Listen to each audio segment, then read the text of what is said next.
हम सभी सुनते आए कि जो वीर होता है, साहसी होता है, शौर्यवान होता है, उसके समक्ष सारा संसार झुकता है। वीर भोग्य वसुंधर। परंतु वीरता है क्या? शौर्य क्या है? साहस क्या है? साहस युद्ध नहीं, वीरता विजय नहीं, शौर्य कभी ना गिरना नहीं।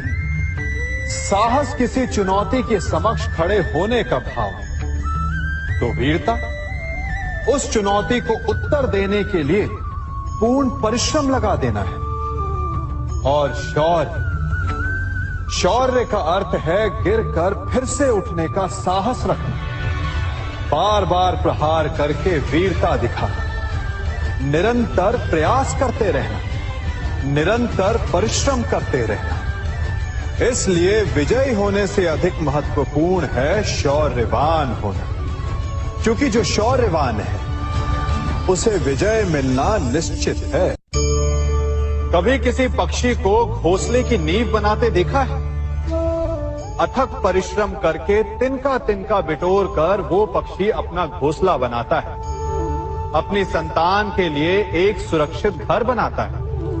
और फिर कहीं से तीव्र आंधी आती है, भारी वर्षा होती है और उसका घोंसला तिनका तिनका करके बिखर जाता है। फिर वो पक्षी क्या करता है? वो रोता नहीं, ना ही विलाप करता है, वो बिना विलंब करे फिर से अपना घोंसला बनाना प्रारंभ कर देता है और सफलता पाता है। फिर हम क्यों छोटी छोटी असफलता से भयभीत होकर परिश्रम करना छोड़ देते हैं? एक बात सदा स्मरण रखिएगा, हर वृक्ष कुल्हाड़ी की एक मार से नीचे नहीं गिरता, हर चट्टान घन के एक प्रहार से नहीं टूटती।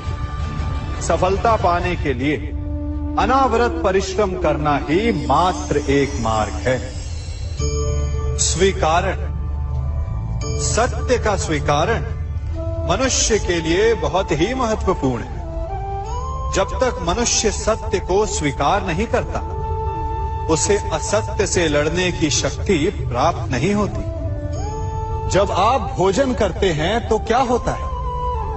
आपका पेट स्वीकारता है कि वो भर चुका है और आप भोजन करना बंद कर देते हैं। जब आपको निद्रा आती है तो क्या होता है? आपका मन स्वीकारता है कि आपका शरीर थक चुका है और उसे विश्राम की आवश्यकता है। उसी प्रकार जब आपको किसी व्यसन को रोकना हो तो आपको स्वीकारना पड़ता है कि बहुत हो चुका, चाहे वो लालच हो या मदिरापान। उस व्यसन का त्यागना तभी प्रारंभ होता है जब आप ये स्वीकार कर लेते हैं कि आप उस व्यसन के बंधक हैं। हम में से ऐसा कोई नहीं जिनकी परछाई उनसे दूर रहती है। हमारी परछाई सदैव हमारे साथ रहती है।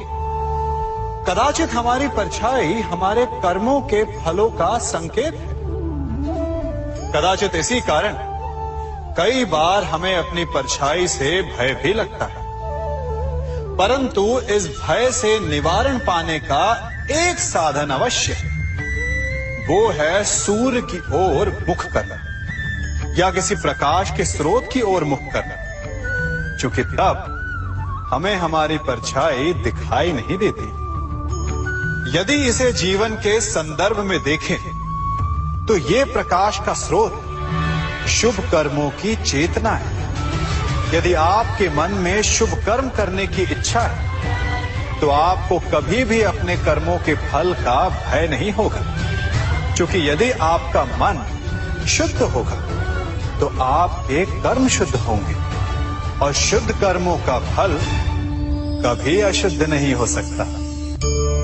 आज मैं आप सबको एक कथा सुनाता हूं। एक दिन प्रातः एक व्यापारी अपने घर से निकला। घर से निकलते ही एक बिल्ली ने उस व्यापारी का मार्ग काट दी। व्यापारी घबरा गया, वो फिर से घर लौट गया और शुभ घड़ी की प्रतीक्षा करने लगा। और जब वो पुनः अपने घर से निकला तब वो वाहन जा चुका था जिससे राजा तक पहुंचकर उसे भेंट देनी थी। राजा को भेंट नहीं मिली। राजा क्रोधित हो गए। राजा ने उस व्यापारी का व्यापार बंद करवा दिया। इस कारण व्यापारी क्रोधित होकर घर पर अपनी पत्नी से लड़ बैठा। पत्नी अपने बच्चों समेत मैके वापस चली गई और उस व्यापारी के जीवन में यदि कुछ रह गया था तो केवल अंधकार। और इन सब का कारण वो उस बिल्ली को मानता रहा जिसने उसका मार्ग काटा था। ऐसा ही एक दूसरा व्यापारी राजा को भेंट देने निकला और उस व्यापारी का मार्ग भी एक बिल्ली ने काट दिया। वो व्यापारी तनिक घबराया, परंतु उसने आगे बढ़ना अधिक उचित समझा। राजा तक वो समय पर पहुंचा। उसने राजा को भेंट दी। राजा प्रसन्न हुए और राजा ने व्यापारी को अपना व्यापार बढ़ाने की अनुमति दी, स्वर्ण आभूषण दी। जब व्यापारी घर पर पहुंचा तो पत्नी को आभूषण और अपने बच्चों को देने के लिए वस्त्र थे उसके पास। हर ओर प्रसन्नता थी। समझ रहे हैं ना? दोनों के साथ एक ही प्रकार की घटना हुई, परंतु दोनों की प्रतिक्रिया भिन्न थी। ऐसा ही हमारा जीवन भी है।